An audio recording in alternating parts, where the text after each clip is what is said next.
HFR을 한번 살펴보겠습니다. 올해 2분기 실적을 보면 매출액은 전년 동기 대비 증가했습니다.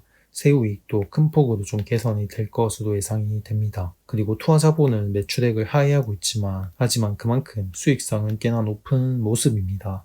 다음으로 연간 PSR 추이를 살펴보겠습니다. 일단 2020년도에는 거의 주가가 저점 대비해서 엄청나게 많이 상승을 했습니다. 그리고 나서 2년째 주가가 거의 횡보를 하고 있는 상황입니다. 그래서 주가가 급등을 할 때 고점 부근 PSR이 굉장히 급증을 했는데 그 이후에 매출액이 증가함에도 불구하고 주가가 횡보를 하면서 밸류에이션은 축소가 됐습니다. 이전에 고점 부근 밸류 수준 이하로까지 하락을 했습니다. 그래서 사실 이러한 점이 국내 시장에 장기 투자하기가 힘들다는 점입니다. 분명히 실적은 증가하고 있고 수익성도 좋고 세후이익도 증가하고 있고 실적만 봤을 때는 완벽한데 문제는 주가가 왜 오르지 않는지는 알 수가 없지만 실적이 개선되는 것만큼 주가가 상승을 하지 못하면서 밸류가 낮아졌습니다. 이런 종목이 국내에 되게 많은데 결국에는 수급이 좀 약하다고 볼 수가 있고 사실 이러한 현상이 지속이 되면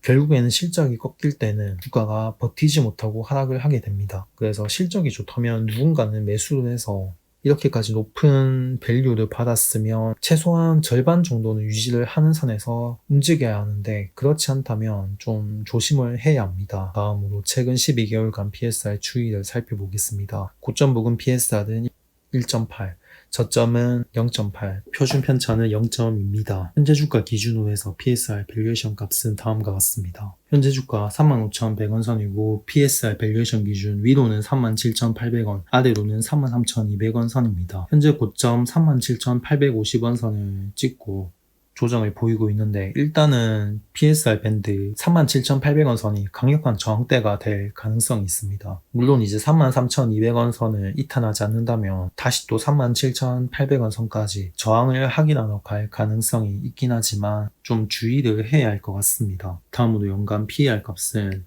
이익이 급증을 해서 일단은 PER 값 2분기 실적 기준 10 정도까지 떨어졌기 때문에 좀 굉장히 안정적이다라고 볼 수 있습니다. 어떻게 보면 좀 탄력이 좀 떨어졌다고도 볼 수 있고 안정적이면서도 탄력적인 흐름인 범위가 PER 20 이상 정도라 보고 있습니다. 다음으로 최근 12개월간 PER 추이를 살펴보겠습니다. 고점 부근 PER은 10.5, 저점은 4.6, 표준 편차는 1.2입니다. 현재 주가 기준으로 해서 PER 밸류에이션 값은 다음과 같습니다. 현재 주가 35,100원 선이고 PER 밸류에이션 값 위로는 39,500원, 아래로는 34,950원 선입니다. 일단 고점 37,800원 선을 찍고 하락을 했는데 34,950원 선을 지지를 해준다면 39,500원 선까지도 반등을 할 수 있습니다. 그래서 지금은 좀 저항대를 맞고 떨어지냐 아니면 지지를 받고 2차 상승을 할 수 있느냐 그런 자리에 있는 것 같습니다. 여기서 만약에 밀리게 되면 주가는 좀 추가적인 하락을 할 수밖에 없을 것 같습니다. 다음으로 연간 PBR 추이를 살펴보겠습니다. 고점 부근 PBR은 주가가 하락함에 따라서 축소가 되었고 실적이 큰 폭으로 좀 개선이 되면서 PBR 값도 PBR 밸류도 축소가 됐습니다. 다음으로 최근 12개월간 PBR 추이를 살펴보겠습니다. 고점 부근 PBR은 3.8, 저점은 1.7, 표준 편차는 0.4입니다. 현재 주가 기준으로 해서 PBR 밸류에이션 값은 다음과 같습니다.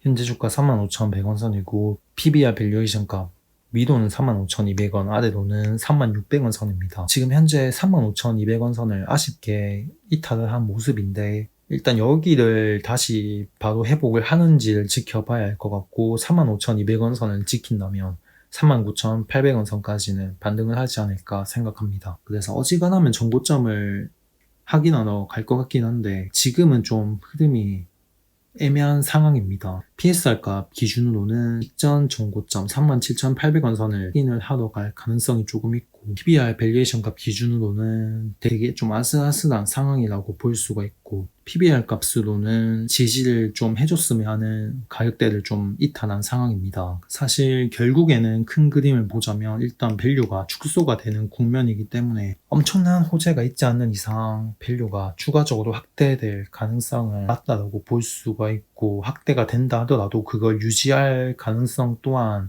낮지 않겠나 생각합니다. 그래서 현재 5G 쪽 매출액이 좀 증가하는 회사 중에 한 개라고 보시면 되겠습니다. 그래서 올해도 매출액이 좀 급증을 할 것으로 예상이 됩니다. 하지만 결국에는 지금 저밸류도 받고 있다는 사실이 가장 크다고 생각합니다. 물론 상승은 할 수 있겠지만 추가적으로 밸류가 확대되는 가능성은 큰 호재가 터지면 주가는 당연히 급등을 합니다. 저밸류 종목이라도 상승은 하긴 하는데 그걸 유지를 하느냐가 문제이기 때문에 그렇다면 결국엔 타이밍을 노려야 하고 그 타이밍을 잘못 잡으면 큰 손실을 입을 수 있습니다. 이 정도 가격대만 본다고 해도 고밸류 종목 같은 경우에는 두세 계단은 바로 뛰어넘고 상승을 하는 경우도 있는데 저밸류 같은 경우에는 이 저항대를 돌파하기에는 수급이 좀 약하기 때문에 시간이 좀 걸린다는 점도 있고 상승을 한다 하더라도 저항이 막혀서 또 하락을 하는 경우가 꽤나 많습니다.